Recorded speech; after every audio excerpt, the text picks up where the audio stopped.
ঐ কান্দিছ কিয়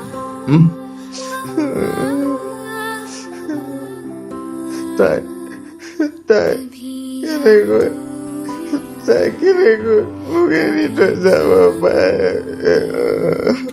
চুপ থাক তই কাৰ বাবে কান্দি আছ হা কাৰ বাবে কান্দি আছ যিজনী ছোৱালীয়ে তোক এৰি থৈ যোৱাৰ আগত এবাৰো নাভাবিলে সেইজনী ছোৱালীৰ কাৰণে তই কান্দি আছ হ'লেও তাই তেনেকুৱা নাছিল কথা নকবি তেনেকুৱা নাছিলে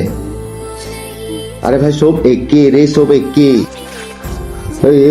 তোৰ যদি ইমানে কান্দিব মন গৈ আছে মা দেউতাৰ কাৰণে কান যে নিজে দুবেলা দুমুঠি নাখাই তোক খুৱাইছিল তোক পিন্ধাইছিল তোক ডাঙৰ কৰিছিল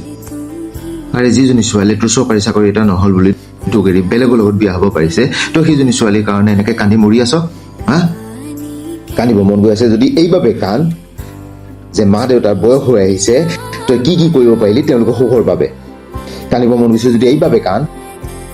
যে যিজনী ছোৱালীৰ লগত কথা পাতিবলৈ তই মা দেউতাৰ ফোন কাটি দিছিলি বিপদৰ সময়ত কিন্তু সেই মা দেউতাৰহে ফোন আহে চাল্লা তাতে যে দিছা তই মৰি যা তই মৰি যা জীয়াই থাকি একো লাভ নাই চাল্লা জীয়াই থাকি কিডাল হ'ব মৰি যা তই ছোৱালীৰ কাৰণে কান্দি থাকে জীৱনটো আৰু কাম নাই